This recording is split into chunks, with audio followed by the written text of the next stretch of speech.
I'm sad to hear not much has changed.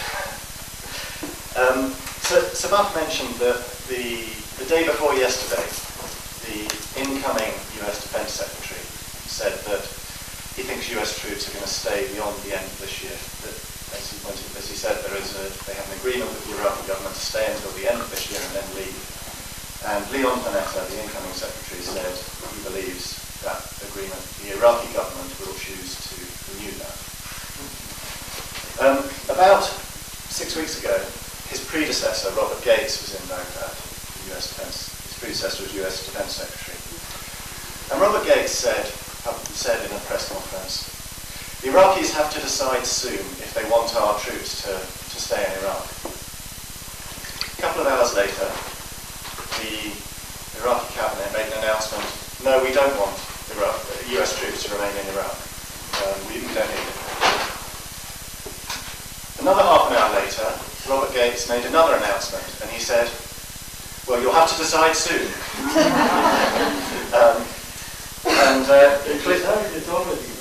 Clearly a decision in the negative was not considered a decision.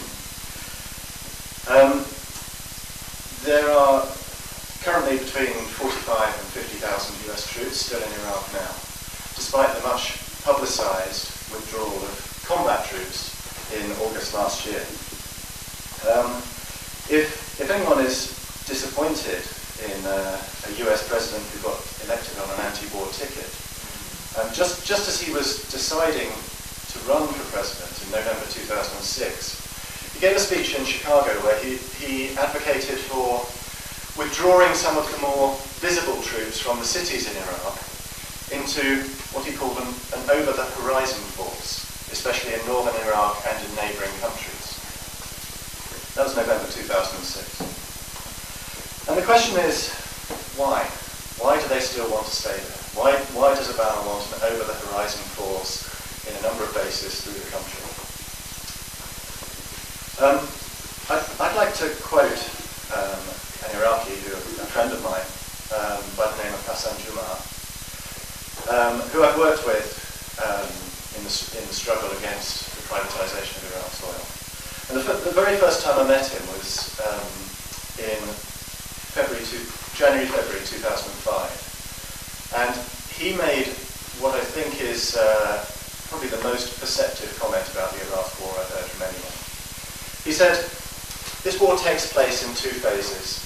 First there's the invasion and the military occupation, and then there is the economic war, which will last for many decades.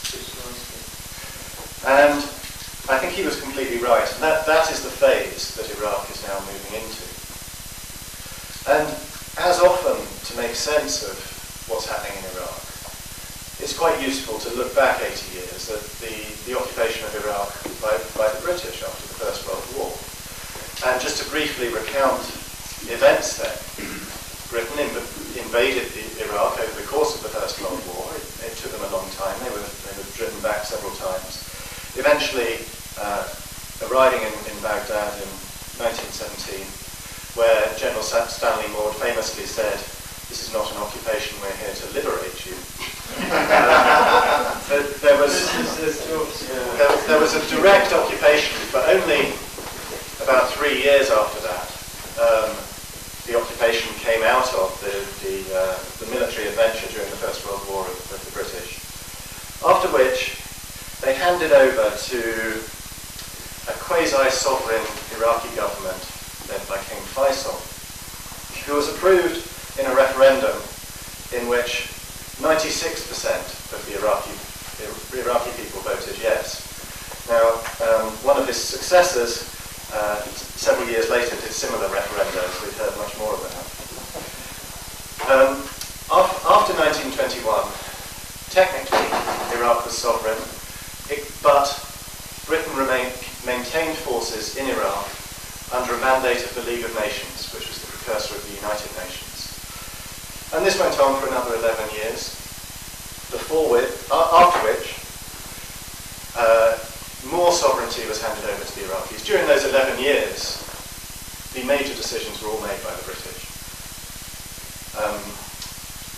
The uprisings against British control were put down by the British military, in particular the Air Force.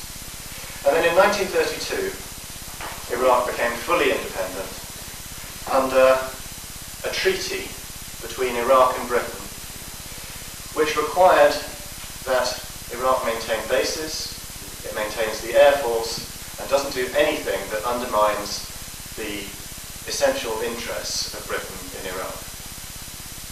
Now, I just go through that because that sequence of events sounds rather familiar to those who've been following what's happened over the last 8 years. But the interesting thing there is that in the late 1920s, as this treaty was agreed and as the mandate came to an end, the military dimension, the direct control dimension of the British occupation of Iraq, moved into the background. The front line of the struggle between Iraqis and British became not a military and political one, but an economic and legal one. And that arose out of a contract signed with a consortium of British, French and American companies in 1925, which gave them control of Iraq's oil for a period of 75 years. So during the next few decades, until the revolution of 1958, the primary struggle between Iraqis and British interference, British powers, was a struggle with these oil companies.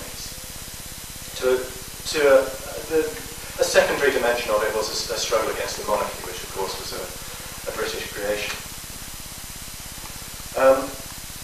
So in the 1920s, the troops moved over the horizon, you could say, back to their bases, ready to intervene if they were needed. They were like an insurance policy, and they did intervene in 1940 or 41. 41, thank you. When an anti-British government took power and sided with Germany in the Second World War. At that point, the British reoccupied Iraq from their bases over the horizon.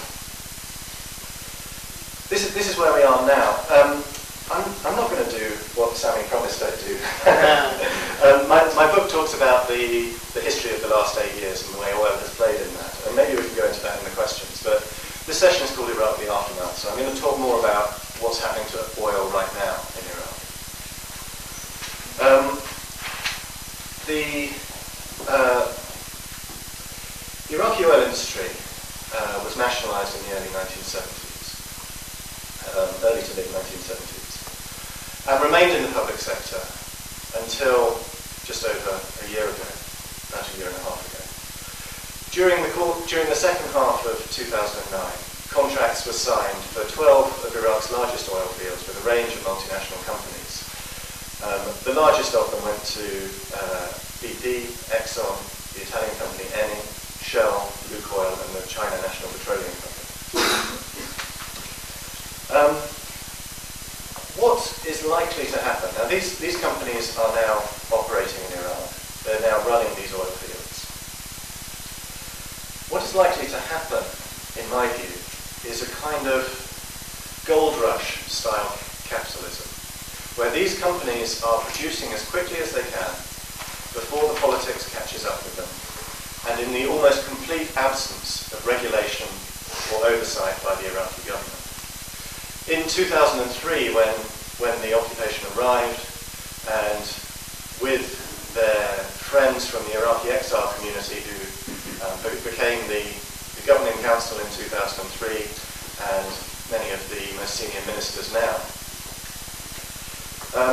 When these people arrived, they were the ministers who were newly appointed between July and September 2003. They installed their friends, family, party members, and members of their sect in their ministries. They cleared out the expertise which had been built up in those ministries, and in particular in the oil ministry. The oil ministry before 2003 was actually one of the least politicised of the ministries. It was run largely on technical ability. Most of that was cleared out. One of the most senior director generals at the time I spoke to, and he said he was replaced by someone whose qualification was as a pizza chef. So this expertise that had been built up over many decades since nationalisation was swept out in favour of nepotism and